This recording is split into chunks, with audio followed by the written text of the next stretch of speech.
Good afternoon, this is Dan with Dan's Everything Outdoors, and today I'm going to tell you why I bought a Subaru. So last night my son and I heard that there was a snowstorm coming, and I just wrapped up a pretty busy day, and so we decided to run out into the woods and record some snow being caught in a snowstorm in a tent. So that worked out great. Hiked back out, got back today, got some lunch, and relaxed a little bit, and now we're back out here because it's snowing. We're going to test out the new Subaru that I picked up. Because it's snowing today, I thought it'd be a great opportunity to show you this new car that we did pick up and go through why I did get one. I've already got a couple other trucks. I've got a full-size 2500 Suburban. We've got a 1500 Suburban. I've got the Chevy Avalanche truck. And just this last year, we had to replace a few things. The truck just went bad. A couple weeks ago, you saw where the frame was broken and the shock fell out. Well, that's no good. The whole left side of that truck, the frame is rusted out. And so I did pick up a newer Chevy Suburban 2500. That way I could pull this bigger boat you see behind me right here. And that's a pretty heavy boat, pushing about 8,000 pounds. But then we could run down to Virginia Beach. We could pull it around some different states, maybe pull it down to Florida, do some fishing with it. But really, that would be like the family vehicle that we could pull things with. The older Suburban, that could be standard family vehicle. But when the other truck died, I really needed another vehicle. And it wasn't just because the truck died. It was because the car that I typically use for a long distance driving, it died. So we've had a kind of a tough year with vehicles, and I mean died. My Nissan Maxima, which did have well over, I think, 320,000 miles on it. It might be 350,000 miles on it. Finally gave up the ghost, and the transmission has all kinds of issues. We thought it was computer related, and just would have a hard time shifting. Sometimes it wouldn't shift. And then the final straw is just one day, the engine was acting really weird, causing it to overheat, and then we just can't get it to start now. So I was like, I'm done with the car. I'm not putting any more money into it. So we were looking for a vehicle to get, looked at all the different vehicles out there, and I needed something that, number one, had good gas mileage. Number two, had good ground clearance for my driveway. And the Subaru has an 8.7 inch clearance on it. And so that was a big plus for me. The other thing was it's an all-wheel four-wheel drive. It is a CVT, but it is one of those vehicles that has been in that market for a really long time. So I feel confident with that transmission with this vehicle. And Subarus are just a good vehicle.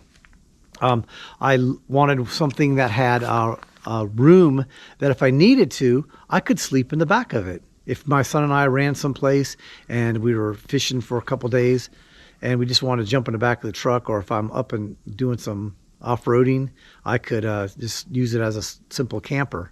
And so this one gave me plenty of room in the back that I could use it for that feature. It also had a roof rack, and in this particular one I got, it came with the trailer hitch. You can put one on there. And so it's capable of towing 2,700 pounds. That's quite a bit for a little vehicle. That's a 2.5i four-cylinder boxer engine. So I can use it for towing some smaller boats or maybe a small trailer. I thought it'd be good for that. It also had a roof rack on it. That way I could throw some canoes on there or some kayaks. I could put a roof rack, an additional roof rack on there for additional storage, what have you. Beyond all those things, that it fit the bill of everything I really needed. And to top it off, when you put a 2 to 4 inch lift on this and it's a little bit nicer tires, it looks really awesome. So it would just give me some options to give it that overlander look that I really like on these vehicles. Now, the only thing I got that I didn't want with this vehicle is that I didn't want red at the time, and I really needed something. This is the only one I could find was in red. I prefer a black or a dark gray, but I think I can get some type of wrap on this that might really make it look cool. So after watching lots of videos on the Subaru Outback, I saw it was much more of a capable vehicle than I ever thought. I never thought about a Subaru Outback being that kind of a vehicle. I always kind of liked the way they looked, kind of a crossover look, but when you put a little bit of lift on it, it looked a little cooler. So I decided to go with the limited version because it had all the additional options. Came with the additional bigger screen. They didn't have that in the 2014 versions. This is a 2015 Subaru Outback Limited, and it's pretty neat. It's got a lot of the features. I liked a little bit more of the updated screen here and radio system, navigation system. It does have the X mode on this version. Test is going down steep terrain, and it was pretty neat how it slowed the vehicle down just enough and braked in the right areas and let it flow in the other areas to climb down a really steep incline without me having to use the brakes so much. A lot of that times I just like to not use any of those features and have total control of the vehicle, but I am going to try to test this out today, see how it handles in the snow with both X mode and without X mode. I'm not doing any fantastic comparisons. I just want to see how it works. There are some really good videos out there that show you how the comparison, even with other vehicles, how this does work. So one of the other features I liked about it was just how much room the back seat had in it. If I wanted to go out and do things around town, I could just jump in this and go. And I still have my other truck for bigger jobs, for towing things, and be able to use this for a lot of different situations that would fit, whether it's commuting, long distance, good gas mileage, and if I need to, I can sleep in the back. So here's my leg room here. You can see that it's got quite a bit of space, I mean, between the front and the back.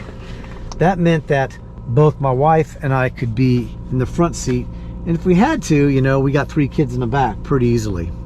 We could even squeeze 4 if we had to, but they would probably be complaining. Let me show you this back here real quick.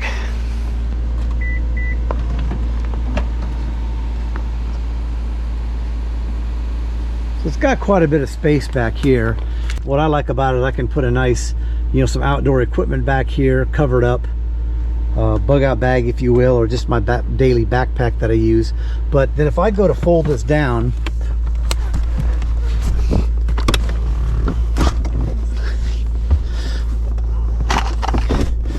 that's quite a bit of space in here. I'm laying down in here, and I could put a platform right here, and my feet are right back there. And if I lay crossways,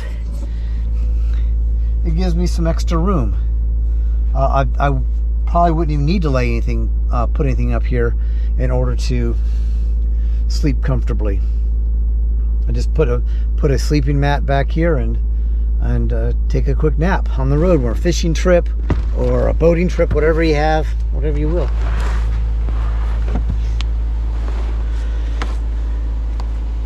And I've never had one of these before.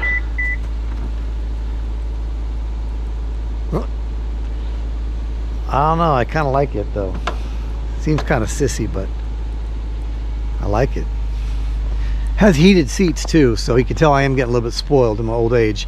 Is I like heated seats. The one thing I didn't like about the Subaru that the Maxima has, it doesn't have the heated steering wheel, and I never thought I would say that I like a heated steering wheel, but when it gets cold outside, it's just nice to have warm hands when you start driving your vehicle. You don't have to warm it up for an hour before you drive it. You just start it up, let it run for a couple minutes, and you got your warm steering wheel.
Well, that wasn't too difficult, as you can see. The snow's not quite as deep as I was hoping for.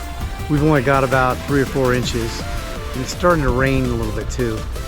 And that mixed with someone's already been down my driveway this morning, so they kind of jacked up that fresh virgin snow I was looking to come through. But I did stop halfway down the hill, and I can show that to you, which is the hardest part, even for a 4-wheel drive, is to get started on a hill that's this steep. It's a pretty steep driveway. So I think I'm gonna back down there real slowly and then show you me starting on the hill, and we'll see how it does.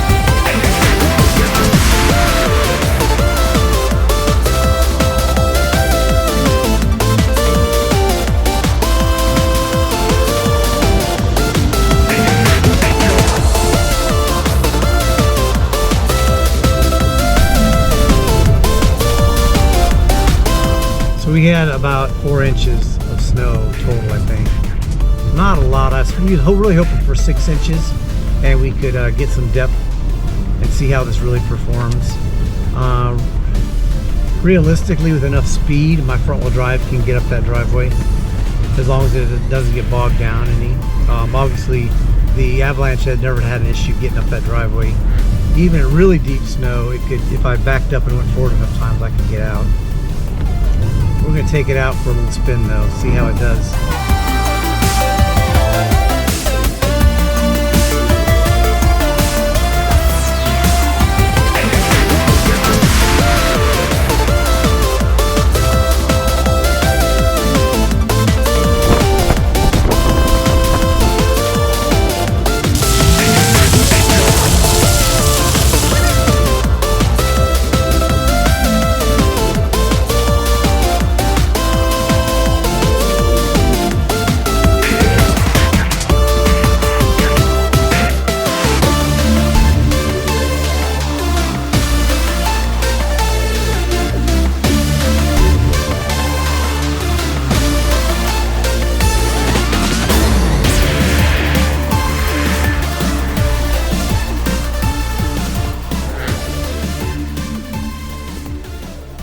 Well, there you had it. We just wanted to show you this new Subaru that I got, tell you a couple reasons why I got it, and then test it out and see how it handles in some snow. So hope you enjoyed today's episode. Until I see you next time, go out and enjoy everything outdoors.